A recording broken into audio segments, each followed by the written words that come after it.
why don't we just replace the V from voluntary to verified, right? And there's already a precedent.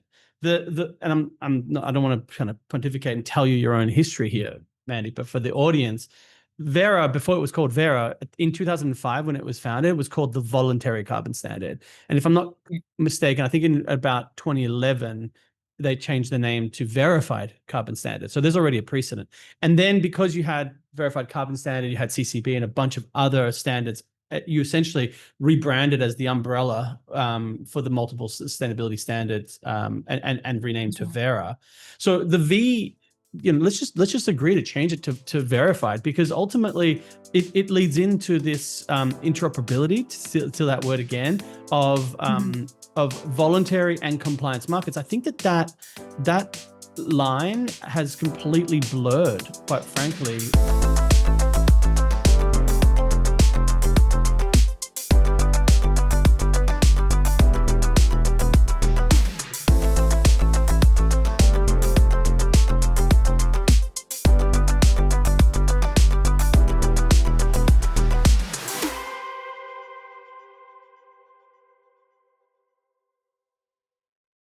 Welcome back to This Week in Carbon. I'm your host, Eddie Smith, alongside Renee Velasquez. And today we're thrilled to have on Mandy Rambharos, Chief Executive Officer of Verra, the leading carbon market standard.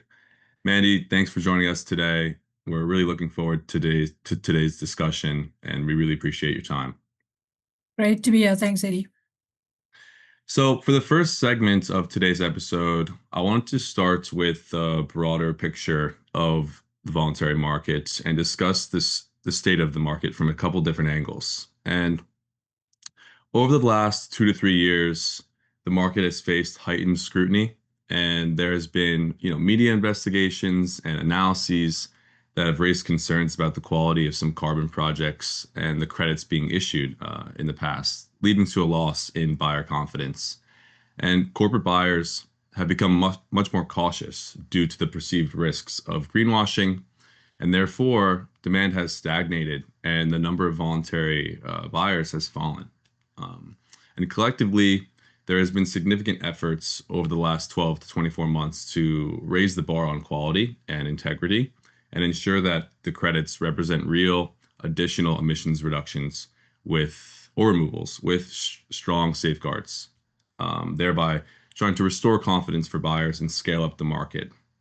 So for the first discussion question, I would love to get your view on this and, see how your perspectives are on the changes in the market landscape over the last 2 to 3 years, or more recently, the last 12 months, and maybe hear your thoughts on what measures are being taken to enhance integrity and trust in the voluntary carbon market. Great. Thank you so much for that, Eddie, and good to be here with you and Renee. That's a big question and many facets to it. So maybe I'll just touch on a few things. So to say that, the past criticism around carbon markets have been justified in cases. And, we've seen evidence of that, whether it's the voluntary market or even we saw that in the past with the CDM, which is why we had so much rules and so much of that stringency coming out.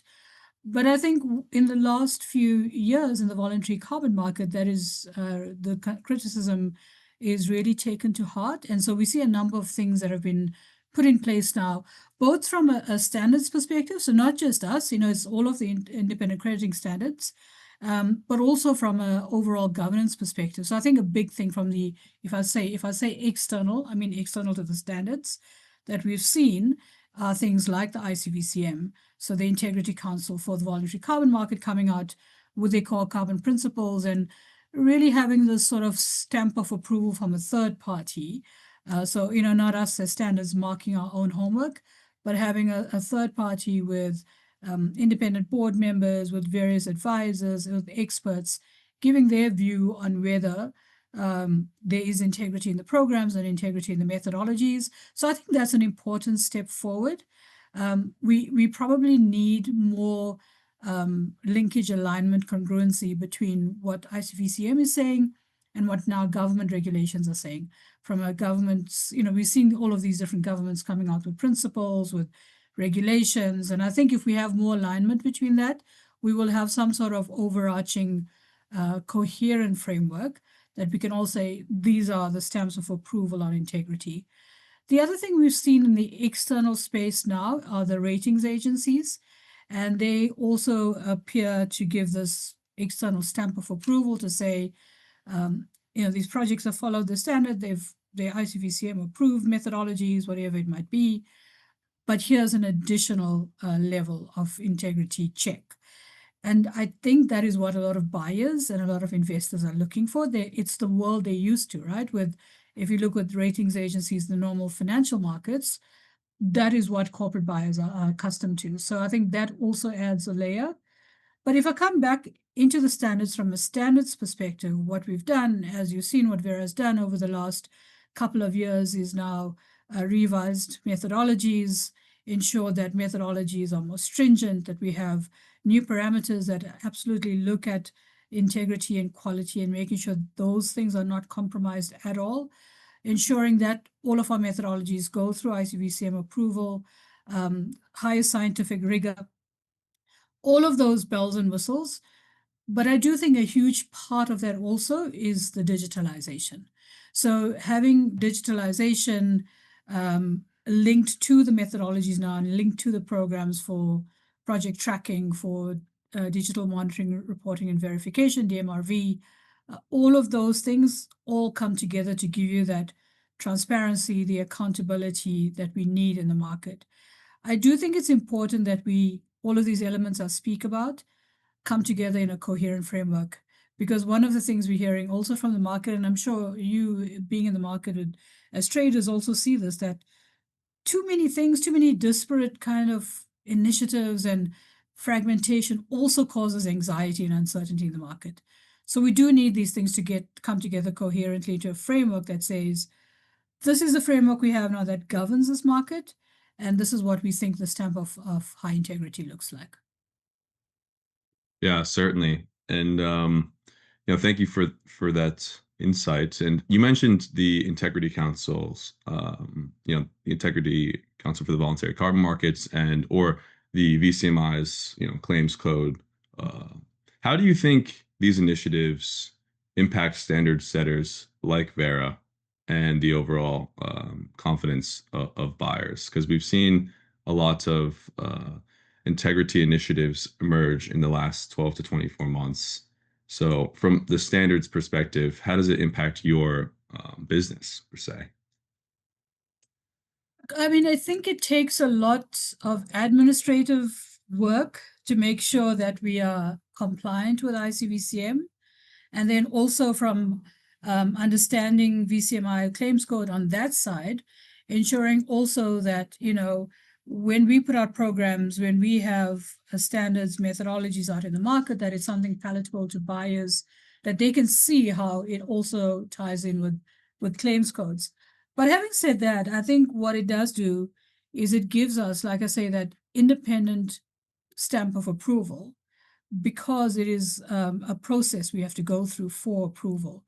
So from that perspective, I think the scrutiny is good. I think the oversight is good in order to make sure that, like I say, not marking our own homework, that we having this external view on that. So being able to engage with the ICVCM themselves, with members on the board and the technical committees, getting expert reviews on our methodologies as we're developing them, as we're updating them, is extremely useful for us, because we can then take that back and look at how we update our methodologies, and look at how the methodologies also across the different standards can all meet that same mark of integrity. So some sort of standardization in that respect, I think, is good for the market overall. Yeah, certainly. And Renee, I see you nodding your head. Do you have any I'm thoughts? nodding. Yeah, no, definitely. I'm in complete agreement here with Mandy. Thank you, Mandy, again for joining us. Yeah, look, I think everything you said is 100% on point, right? Essentially, now from a governance perspective, we've got essentially a regulator, for lack of better words, in the form of ICVCM, but essentially we've got the demand side confidence coming in as a result of VCMI. So I think of the CCPs under the ICVCM as sort of supply side discipline, and then VCMI is sort of the demand side confidence, and we need both of those in lockstep. But to your point, criticisms, when heard and and used to obviously improve this market that we all care about deeply, is a really important process of sort of evolution. And I think that we're kind of beyond this post-skepticism phase, to be honest. I think those integrity measures that you identified really are finally catching up with the market ambition. We're seeing almost daily announcements of new offtakes in place, certainly on the primary market. We do see a concentration of certain repeat names in terms of corporates that are stepping in on the nature-based removal side, and then more durable removals. But we do see a fairly resilient market, and this kind of narrative of collapse. I think that 2023 was tough effectively, but 25 I think is kind of an inflection point, and all of these steps that you've identified have really been part of that rebuild. It's interesting, like you said, around this digitization. I wanted to double click on that, Mandy. Can you elaborate on where you think the digitization piece kind of fits, and what are the benefits that it brings to the market? Because I could probably infer some, but I'd love to hear your thoughts on that. Yeah, thanks, Renee. Great. And great to hear those insights as well, because, we're feeling the same way, that optimism and an uptick, because, all of these things we're talking about, from integrity, quality, it's not going to change things overnight, but it has been a couple of years now. So hopefully we're starting to see those things come to light. So from a digitization perspective, I think with anything, if you look at the world, anything digital, right? I always say, when people start pushing back against some of the digitalization we're looking at, the digitalization strategy and things, I ask them, how many of you still use a fax machine? Do some of you even know what a fax machine is, right? So in America, they do. Ask a bank. Oh, yes, you still have to write a check there. So, the digital transformation piece of all of this is really using the tools that are now available for us to help us increase that integrity, increase the quality, but also importantly, optimize and increase efficiency in terms of doing project reviews, doing them absolutely with the highest rigor, but quicker. So, a big part of what we're doing in our digitalization strategy and our digitalization journey is we've launched our project hub. So if you think of a hub where you have a project tool for providing all the information that previously project developers used to provide to us on PDFs and by email, and you know how tedious that can be. So the project tool submission tool, then we have the project tracker. So when I came into Verra, I said, I think what upsets project developers is not the fact that maybe to some extent taking too long, but also the uncertainty. So I said, you almost need it to be like a Mr. Delivery. I don't know if you have Mr. Delivery in the US, but a pizza delivery app, right? Where you can see the guy is 5 minutes away, or if he's 10 minutes away, you're slightly irritated, but at least he's 10 minutes away.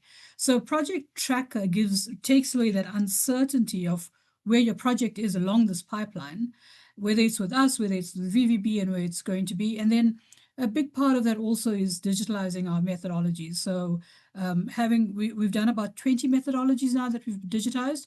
So you can immediately, when you start implementing the methodology, start from a digital perspective. And then the fourth part of that is the DMRV, the ongoing digital monitoring, reporting, and verification, which is extremely important for traceability, transparency, doing the making sure that you know where your credits are, right? So all of those components coming together is part of our digital journey. We haven't gotten there yet on all of them, but all of them are pieces of the puzzle. And then just one more layer to that then is, if you take that a step further, is some of the monitoring that we do at sites, data collection, so satellite imagery, remote sensing, all of those things coming in, tools for looking at measuring soil carbon, all of those things, I think are a big part of this huge landscape around digitalization. That's fascinating. I mean, it's really ambitious. And firstly, congratulations. I love the fact that you're doing this. I've been a big kind of sort of advocate around, how do we as an industry help to streamline greater or higher throughput? Essentially, thinking of it as a pipeline. You guys ingest a lot of projects and then you have to filter out essentially the projects that are, firstly validated, right? There'll be a truncation of projects that just don't make the cut, and then those projects that are validated, they need to be implemented, and they need to start to provide you that MRV sort of data set. And as you said, historically it was emails back and forth, and then you had the Carbon Hub, and now there's an ability to track where you are in that queue. But because there's been a reliance effectively, and not just Verra, but like we look at it with Gold Standard, huge delays, other standards as well, Cairo, Sierra, et cetera. It's not always clear in terms of where in the pipeline your project is. And then the review time sometimes could take longer than expected because there's ultimately a human element. I love hearing the fact that now there's this transition underfoot towards digitization. I think that's great. And it's a sign of evolution. What's fantastic is obviously Verra is the dominant standard globally. So you doing this essentially demonstrates to the rest of the other standards what's possible. What I'm curious about is, and you touch on a number of the different projects like DMRV on nature base, and then you got soil carbon, et cetera. Verra is so broad in terms of its coverage. Like I would imagine that this would be a phased implementation type of approach around your digital sort of architecture. Mm-hmm. Is that sort of like, am I assuming correctly? 100%, 100% correct assumption. And what we are trying to do as we so in digitalizing the methodologies, I said we've done about 20 mm-hmm. plus now. It is looking at those methodologies that are most popular and used by most projects is where we started, mm-hmm. Obviously not rocket science. But what we do need now is also more and more project developers to start testing it, start using it immediately from that digital perspective, so that we also can learn. Because remember, we haven't done this before, so digitalizing the methodologies, going straight into the project submission tool, we need mm-hmm. people to use that so we can check that everything works perfectly. And so I think that for me is quite important. But yeah, you're absolutely right. We're looking at it as a phased approach, starting with some methodologies and some tools and taking that on as we go. What we want to do, though, is some of the new programs that we're starting now, we want to go immediately digital. For example, the Scope 3 program, which is new. So there's no point mm-hmm. in, doing the fax machine and then doing the mobile phone. So we want to go straight into digital on the newer stuff.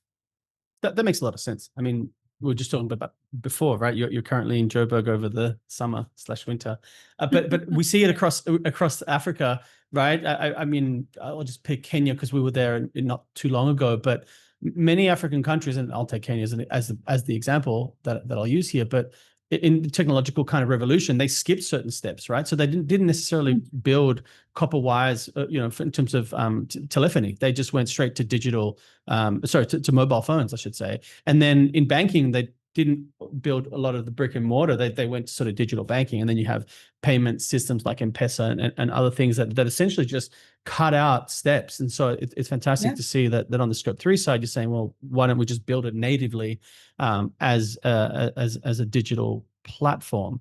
It's intuitive, and I think a lot of the other standards that are emerging, whether that's isometric or equitable Earth, are already they have the benefit of being coming to the party late, let's just say. So it's starting as new kids on the block. Effectively, they're going with a digital first approach. You now can do that as well. What I think about sort of digitizing carbon methodologies, firstly, I think fabulous for one. So again, thank you and congratulations. But it's kind of like turning the methodologies, or like kind of like tax code or tax law almost, but into code, right? So like ones and zeros, and it's a little bit messy at the beginning, but I figure it's going to be game changing, right? Like it's going to enable real-time validation. It's going to mitigate that human error that is possible there, because essentially now you can effectively audit much more effectively, and essentially could ultimately lead to programmable registries. So it's essentially like smart contract kind of approach, right? It's an if-then kind of output.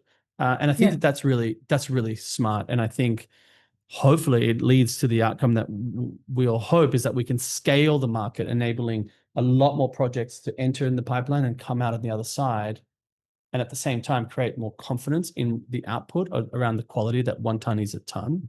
So I think that is a super area for you to be focusing on. It's great. Yeah, 100% agree. And I think that it will be game changing, and we will see the market scale. And that is, I think, all of us that are in this space, in the system, that's what we want, right? We want to see the market Yep. scale, because it is the only thing getting climate financing to the countries we're talking of. So Yep. digitalization is a huge part of that. I must though caution that, we're not seeing it as 100% digitalized. And I think we see that with any system, right? Whether it's the Of course. banking system or any digital system, there has to be some human oversight. And so Of course. that, of course, is always remains important. And Completely. 100% agree But it with just you on the provides jigsaw. leverage. Oh, Right? yeah, Like it's kind of 100%, like yeah. artificial intelligence. Like Yeah. I think ChatGPT is now ubiquitous in terms of the day-to-day use case for any sort of services industry, whether that's legal or Oh, yeah. others. And Yeah. you use it as a leverage tool. Essentially, you get to do more work in a shorter time frame. Hopefully these digital tools can enable your excellent teams to be able to provide that kind of quicker turnaround time in terms of response, more accuracy, greater transparency, all those sorts of things, and then ultimately yield a VCU at the end of them. Yeah, it actually will help teams to become more efficient, right? And more proficient when you have these tools that help you. And I think it's like, there's always resistance to change when you're transitioning from one thing to the other, whether it was the ox and cart to the car or the fax machine. But those things actually make you do your job better. And I think that is some of the mindset shift we also need in the industry and in the market. And so I think that's overlaid on actually doing the digitization, is having that understanding and that narrative around how this is actually going to make the market a better place for all of us. Yeah. Cool. I've got two dumb questions. Sorry to hijack this, but I'm really a nerd on this sort of tech stuff. So Mandy, if you'll indulge me. So on this digital transformation and you're obviously digitizing methodologies, does that mean that there'll be a digital PDD as well, or is it still the same sort of template that then it gets submitted into the system within the digital? No, it's a digital PDD, and that is the one thing we're piloting with the mangroves project in Senegal, that we're partnering with Hedera on as well, the Hedera Guardian. So that is immediately inputting data from a digital PDD, as you call it, perspective. So that is one of the leapfrogging things we want to make sure we're getting in. But again, it's piloting, testing it, making sure that it works, and being able to roll that out with others. But I think that, the fact that you can search stuff and that you don't have to go through PDDs and all of that is, PDFs and all of that is going to be game changing. I think that's completely correct. I was speaking just to I'll just say it. I'll name them. But I was speaking to Tommy and Sebastian at B0, and I know that Alistair and the team at Verra have done the same, because I've spoken to some folks there as well about this. But effectively, they were ingesting a lot of the PDD like in PDF format, and essentially extracting. They had teams effectively doing the data analysis and crunching and putting that into a digital format so that they could have the lookup tables and they could compare projects against one another. Exactly. And then creating their sort of market analysis and then ultimately enabling that for their ratings. And I think that this transformation, I think, will enable greater level of scrutiny and transparency and auditability for your processes. I think that'll be really fantastic to unlock once you've obviously proofed it with regards to the kind of the pilot kind of piece. Are you contemplating sort of like an API level of connectivity between systems? Because I think you mentioned earlier, systems talking to each other. Is this kind of in the roadmap for you? Yeah, I think the word I used most often when I was at London Climate Week was interoperability. Interoperability. Yeah, because our comms team at one point said to me, you said that word about 6,000 times this week. And that is because interoperability between systems is the most important thing for this to work, right? So APIs, the connectivity, all of that is all part of the strategy. The various people that we're talking to in the ecosystem that would be impacted, we're talking APIs with all of them. So absolutely, that's a big part of it.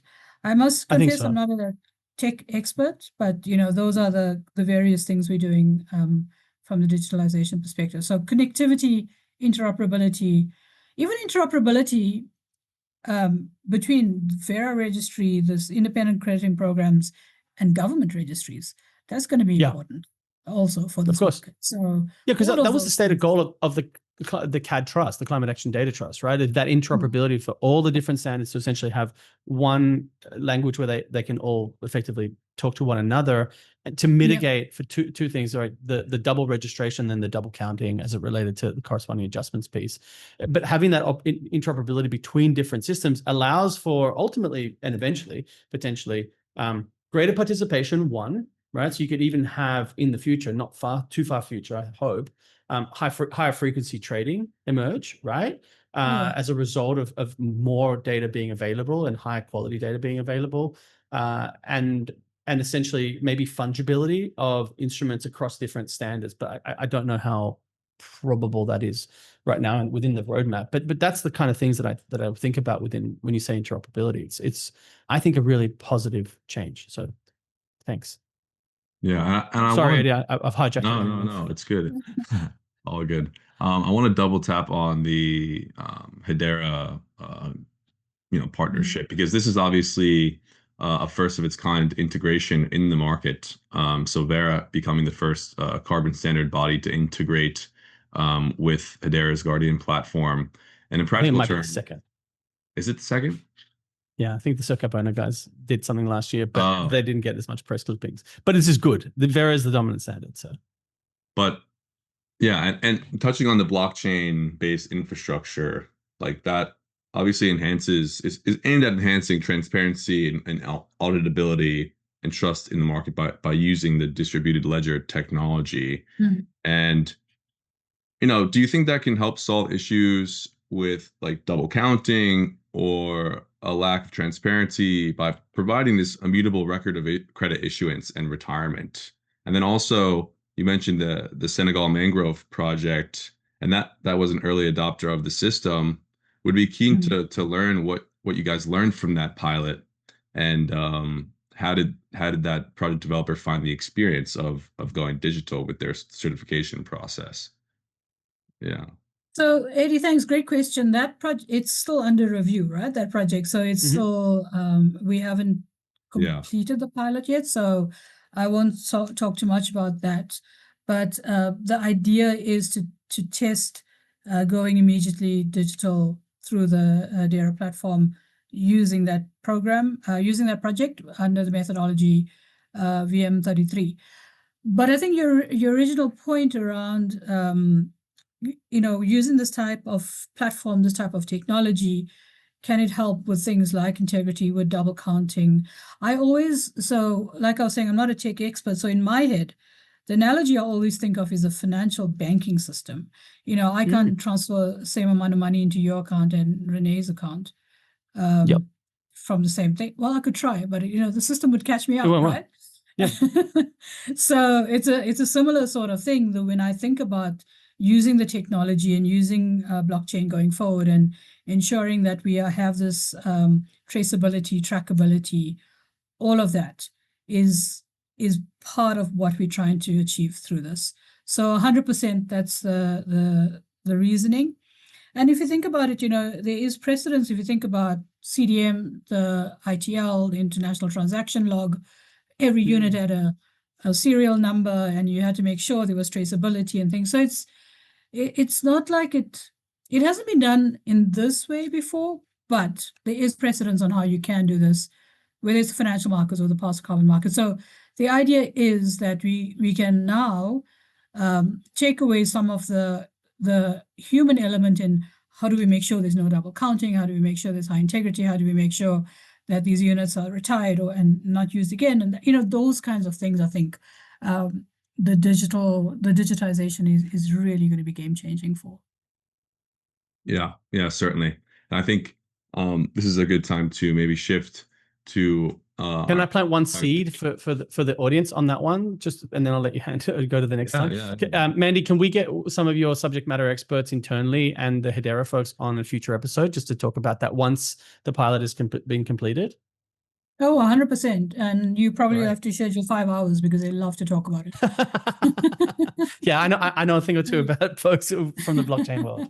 Yeah, no, that'd be great. That would really be good because I think there'll be a lot of lessons learned, right? And I think it would be Of great to course. do that. Yeah, Yeah. super. Let's do that. Yeah, certainly. All right. Well, shifting gears a little bit to, you mentioned the government level stepping in to catalyze growth in the carbon markets, which is complementing private sector and NGO-led initiatives. So, a notable recent development is the Coalition to Grow Carbon Markets announced during London Climate Action Week in June. And this intergovernmental coalition, which is being led by the United Kingdom, Kenya, and Singapore, aims to encourage companies to buy more credits by developing a set of guidelines for the credit buyers. And this coalition, plans to agree on basic principles for high integrity corporate use of carbon credits by COP30, which is in November of this year. And their aim is to provide clarity around what constitutes acceptable use of offsets in corporate climate claims. So interesting to see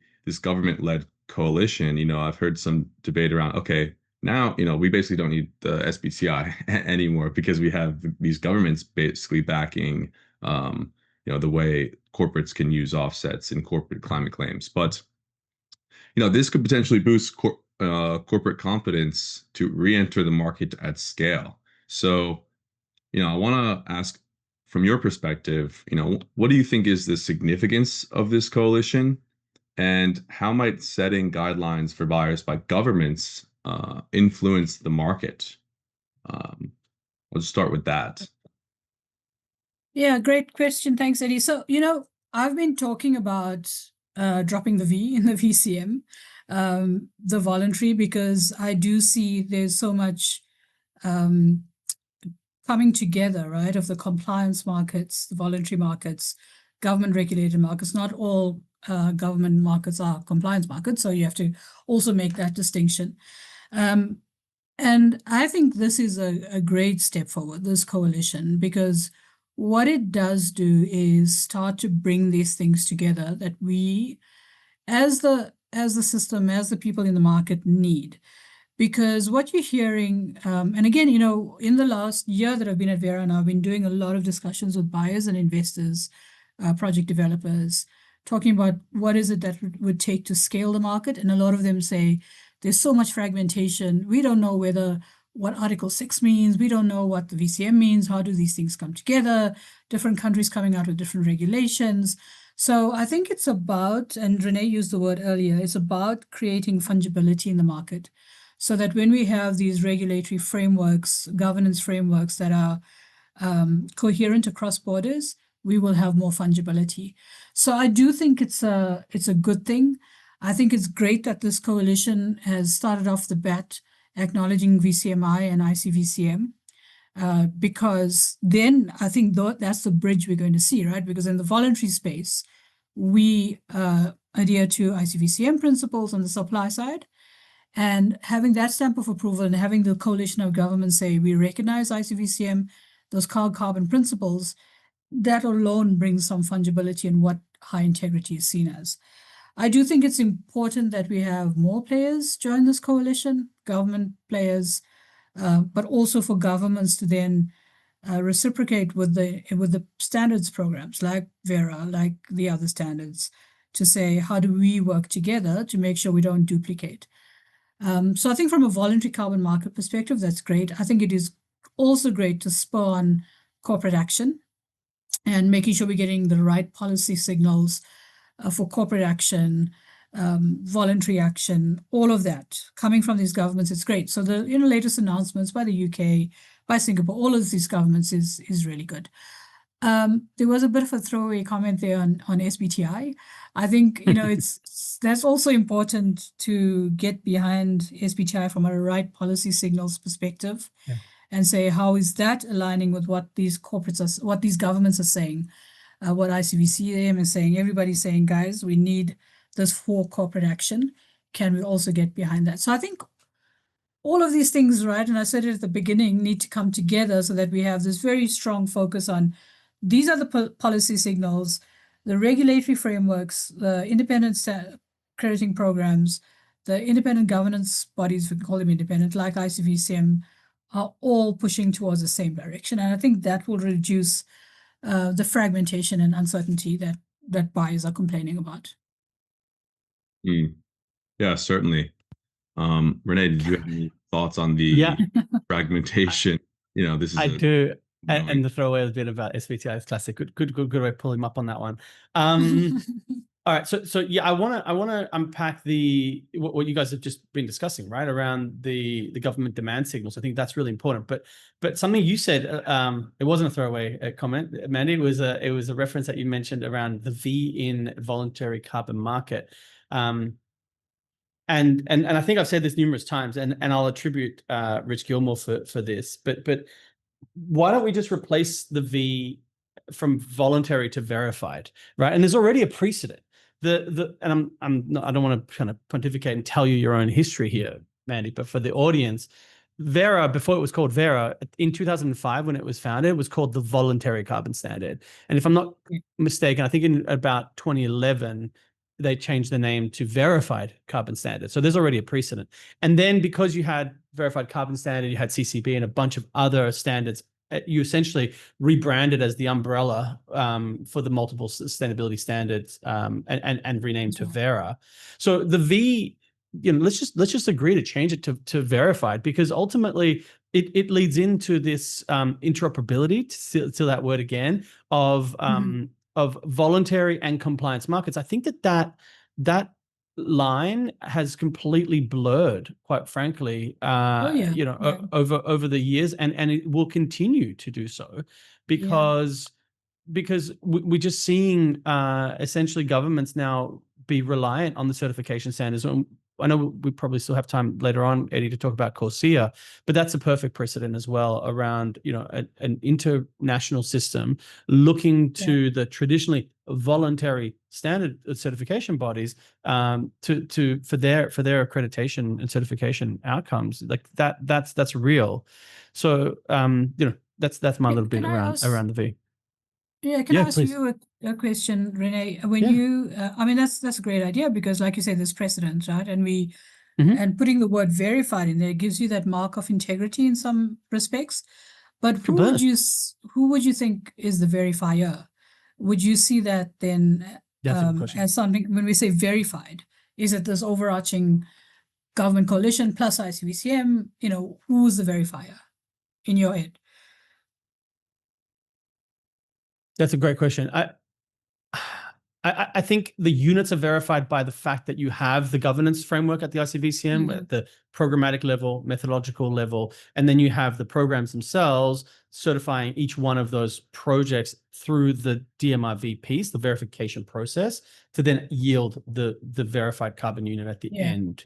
Right. So I think it's the entirety of the governance that I would label as verified. I wouldn't put it on an individual actor. I wouldn't put it on a VVB. I wouldn't put it on the standard themselves. I'd look at the totality and say, we've taken as an industry the criticisms, right, of 2023, around and we've taken them on at heart and really applied the lessons here around a search for greater integrity and to build back the trust in the market. Is it perfect? No, nothing is perfect, but we're doing that progressively. And now, because of BCMI, ICBCM, the standards, digitization, all this sort of stuff, we're going from where we were and towards a brighter future where there's greater clarity, greater transparency, and greater confidence that each ton that is verifiable, and that there's a chain effectively of data that leads to that verification. So and that would reduce all of the uncertainty, right? If you say, once you say it's this verified tick, then it's been through all of those checks and balances, and therefore it is a ton is a ton. So I mean, I think that could work. I think so. I still think that there things will be greater on a spectrum, because historically it used to be like, okay, you got the outcome at the standard, boom, it's a VER or VCU, and it's binary. But then, like you said before, like the rating agencies came in and then they showed that there's a spectrum with regards to sort of the various different attributes, right? And it's a risk lens that they looked at it through. So I still think buyers look at look at carbon credits through a risk lens, and I think that they'll be much more confident because of the risk mitigation that's gone on from ICBCM, CCPs, the standard and digitalization, or DMRV, greater scrutiny with regards to the methodologies, all these sort of things, dynamic baselines, yada, yada. And then ultimately coming out at that outcome, I think that the sophistication of buyers has increased phenomenally, and they'll be able to see that. And if they can track it, they can make decisions around where they want to buy. If their focus is on highest possible integrity or quality, then they're willing to pay a premium. There may be buyers that will say, well, let's grade it on a curve here. We don't have that kind of budget. Let's say like a large mega cap tech stock. We might want to buy something that's sitting in this double B, triple B kind of rating range, and they'll buy there, and maybe that's at a slight discount. So there will be lots of different participants, and I think that's that. I think what this government demand sort of coalition, the coalition brings is the demand signal, right? If you have governments now also providing that endorsement, we move away from this pure voluntary participation to something that's essentially more analogous towards those compliance markets. They're essentially saying, hey, we're going to put we're going to recognize what's good here, right? And a clear sign that the sovereigns recognize the VCM as a real tool is really important. And then now it's a tacit endorsement of the market. So now the reticence of the corporates to not act, they're actually being incentivized to participate. So I think that drives demand. And that's been, I think, the thing that's been missing for a couple of years now, right? New entrants entering the market. That could work. Yeah. So I think it's great, because for years, essentially, companies were asked, or even they were asking, and I think the SBTI situation kind of perpetuated this, but effectively, can we even use offsets? I hear this kind of question all the time from corporates, and I think now you have this resounding answer that it's yes. The coalition's saying yes, but here's how, right? And here's how is a really important bit. Hold our hand and show us how it is. Yeah, and I think a big part of that is what we're hearing is what is the business case, and if you have something like that, it is very easy to prove what the business case is. I mean, when you're standing, and I've had this experience in my corporate life, where you stand in front of your board or your CFO and you say, hey, let's invest in this. They're not going to do it out of the goodness of their hearts. They're looking at what is that return on investment? What is the business case? So helping CSOs, helping CFOs, CEOs understand what is the business case behind buying a carbon credit. I think this will go a long way to writing that, actually. I think so. Yeah, I think so. Yeah, I 100% agree. And I think this is a great transition to touching on more compliance carbon markets and their convergence with voluntary markets. Because, at the end of the day, it is all about the marginal abatement cost curve, and using offsets to meet compliance obligations is a big factor of that business case that you mentioned for institutions and companies that fall in those jurisdictions, right? So,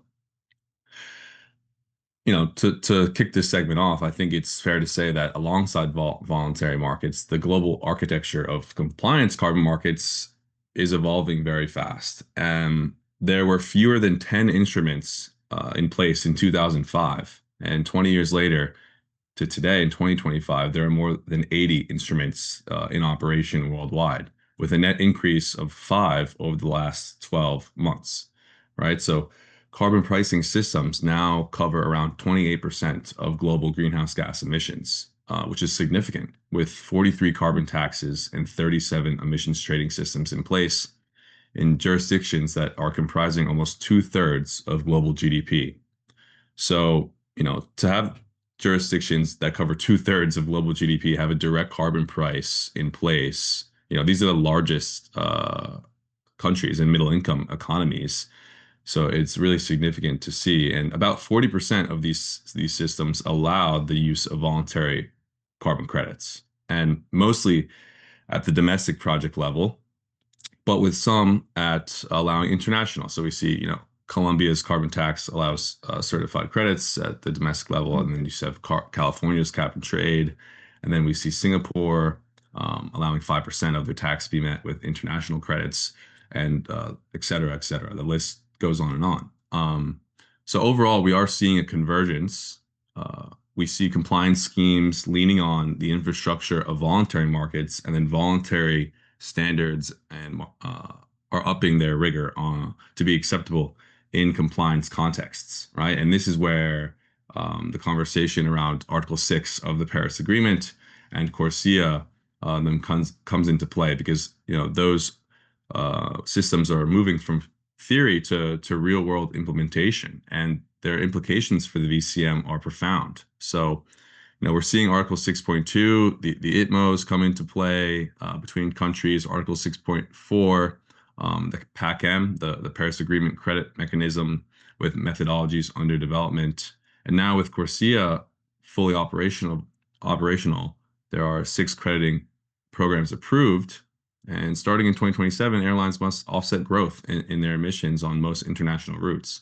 So this leads to the discussion about how Article 6 implementation is shaping up, and what do I want to ask you in particular, like your perspective on what this means for the voluntary market, and what you foresee in the future for the convergence of these systems, right? I would love to start there, and there are a lot of other questions we can dive into, but yeah, that was kind of a longer explanation. Sorry for ranting there.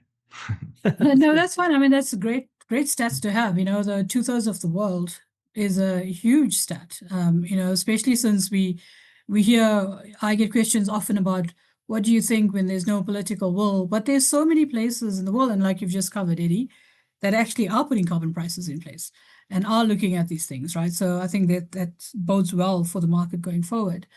From an Article 6 perspective, I think it's a good thing. Having negotiated it for many years, it's always, every year when we go to the negotiations, we used to, the Article 16 would be asked, so what do you think? Are you going to get a decision this year? And all of us that did the negotiations said, well, your guess is as good as mine. So it's good to see that, we have progress on Article 6 now.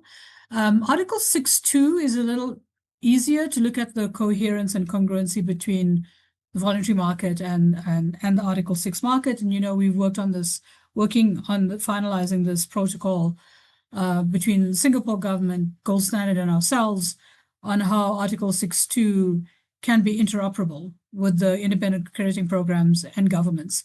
So it's working with these guys, but the protocol will be available for everybody to use to see how you can link registries and how the various things can work together.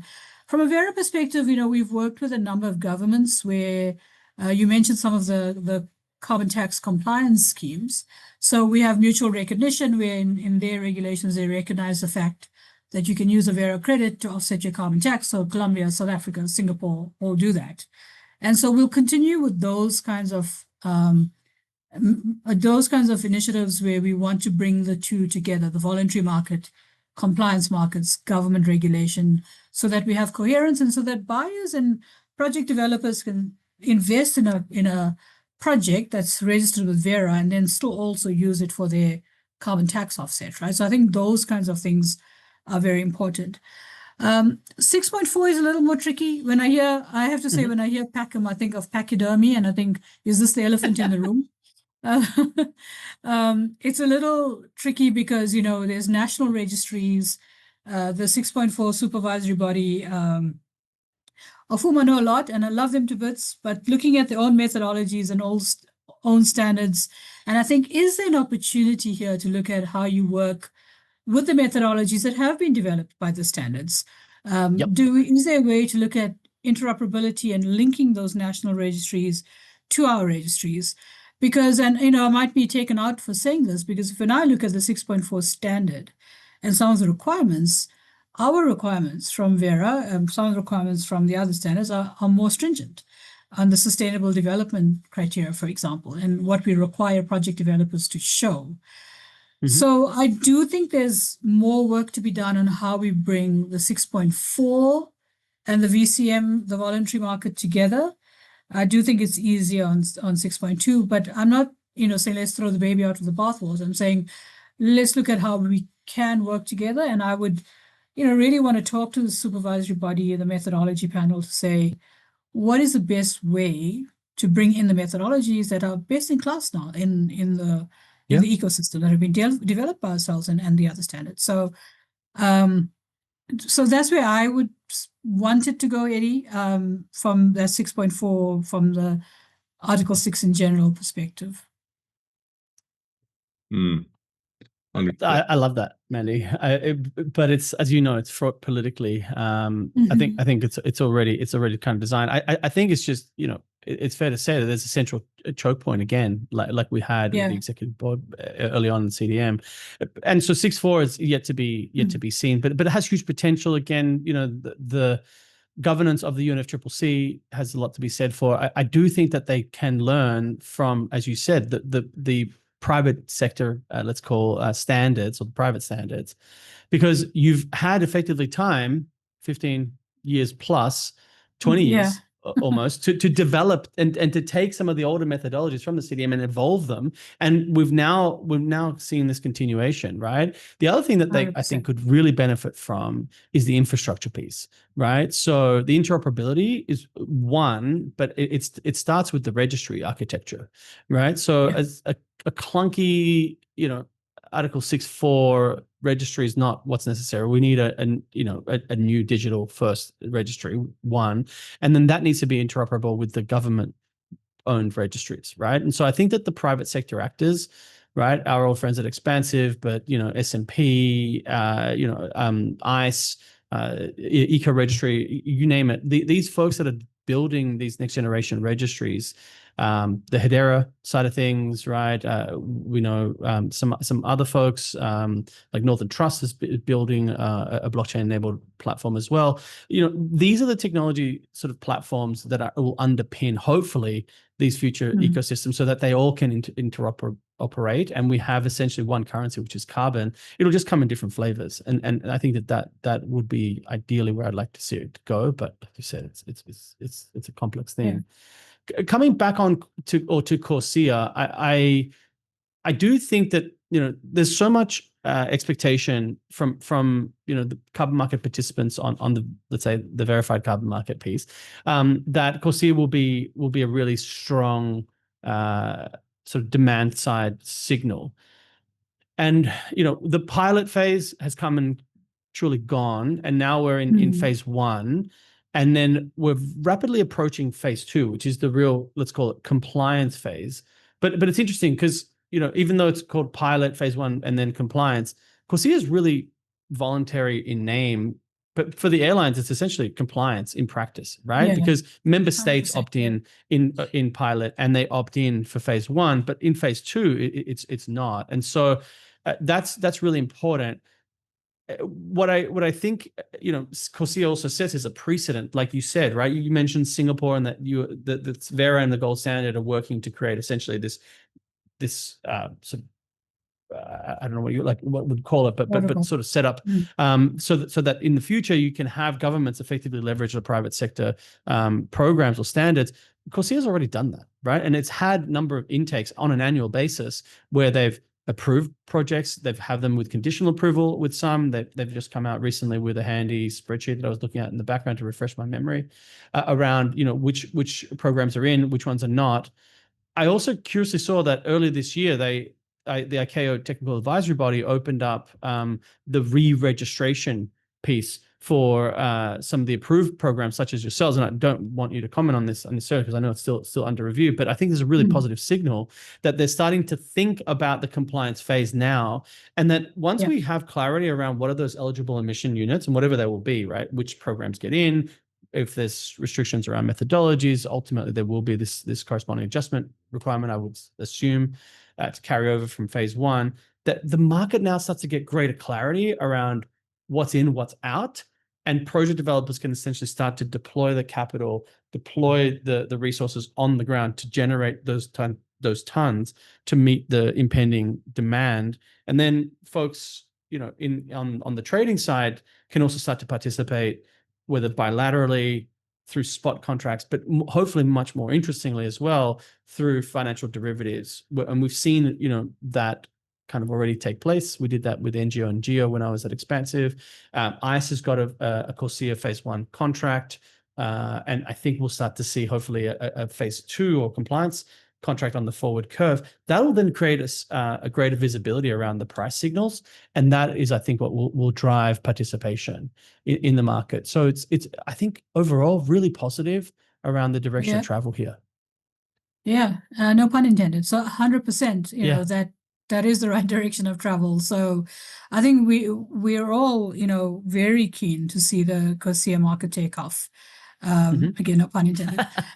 So yeah, Very no, punny. 100% agree with that, Renee. I think it's and you know, you would have seen that we just last week or week before published our criteria for the COSIA insurance instruments as well.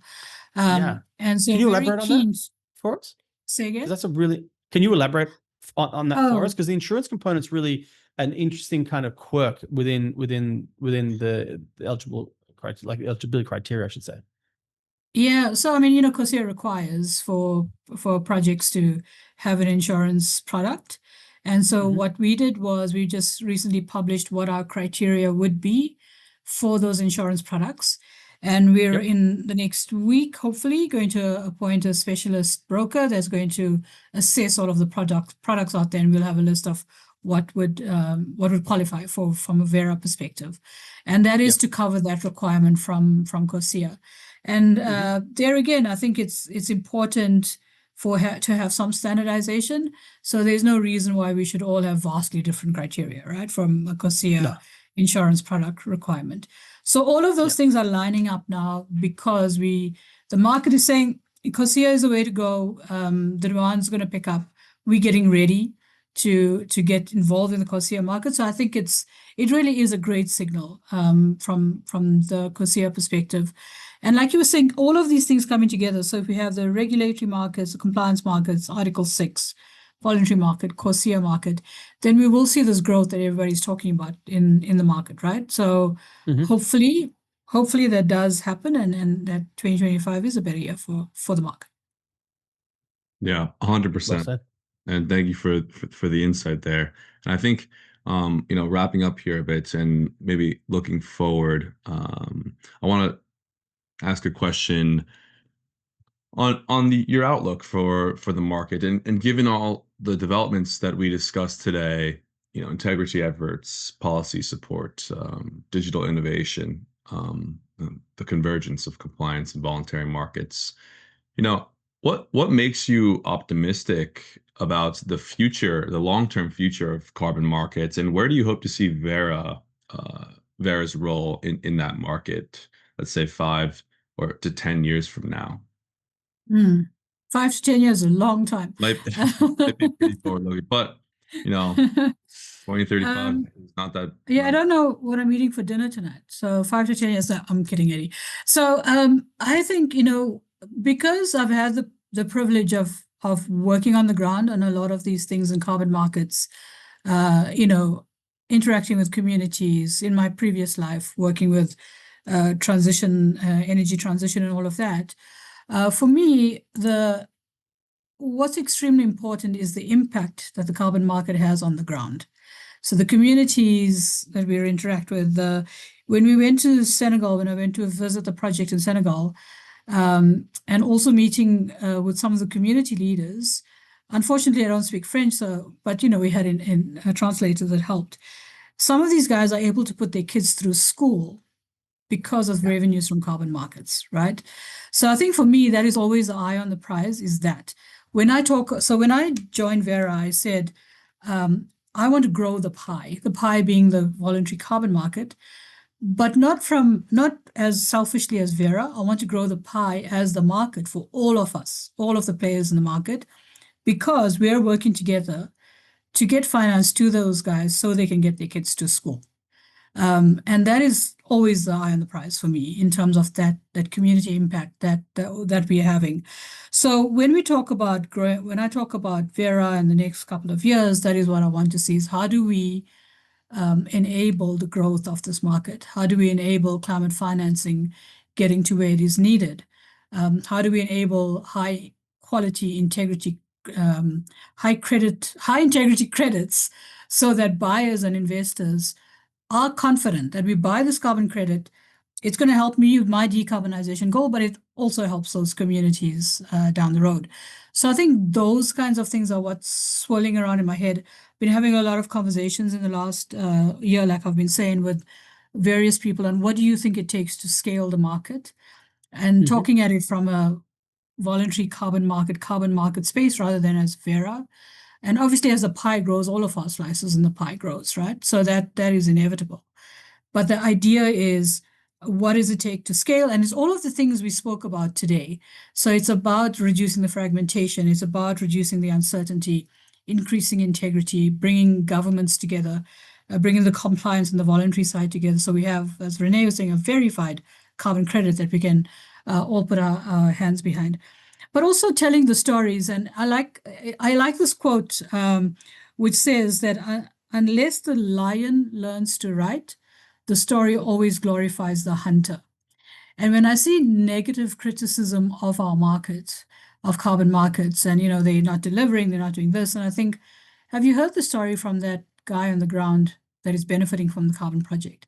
So giving voice to the people that are actually benefiting from the market, I think, is something we all should be doing. We should go visit projects. We should hear from communities and understand the actual impact we're having on the ground. So all of the great work you guys are doing, all of us and the rest of the market are doing, is actually to grow that and to have a better impact. Bit of a soapbox there, but that is really how I feel about this space and this market. I think you hit the nail right on the head, Mandy. Like, look, that's a passion project of mine, and kind of the genesis for the carbon exposure project. And now it's morphed, right? It was just this one-on-one interviews, and now obviously we're doing this more frequent with Ed on This Week in Carbon. But we've heard that resounding like demand from the buy side. Like, you need to do better in terms of the communication. So now we've effectively created a mobile team. Like they can go with their Pelican cases. Brilliant. The carbon exposure team is right now in Brazil shooting a documentary to tell the stories about some ARR projects on the ground. We did some in Kenya, and we did one in New Zealand, and we want to step up the game around comms, because it's such an important piece. When you hear the impact stories from the people that are impacted, that's the resonance piece. That's what gets the emotional hook. And now the risk folks can take over and start looking at the projects based on the risk metrics. But now you actually bring back the will to participate, and I think that's really key and important. And the other thing that we can use communication for is to address the complexity of the stories, right? There's criticisms that are levied in a very simplistic manner, but it's often nuanced, and so we need to have different proponents, that discuss it, right? So that's kind of the purposes there. I totally agree. So you're actually helping the lion tell the story. Well, we're trying to. Yeah, we're trying to. I don't think like inherently like traders are the best at communicating, right? But we've had to kind of step in to try to fill that void. But yeah, and we challenge, like you said, right? We want to see the pie grow for everybody's sake. Ultimately, what we want to see is the markets to scale, to deliver on this promise. There's an urgency, and to Eddie's question earlier, like, what do we hope to see? I hope to see the market to scale, because we have a climate emergency, right? And we're burning through our carbon budget very, very quickly, and we need to stop the excuses, and we need to harness participation. We need to leverage markets, which are really, really powerful forces for good, right? For a long time, have essentially been incentivized through extraction and short-term sort of incentives around profit seeking.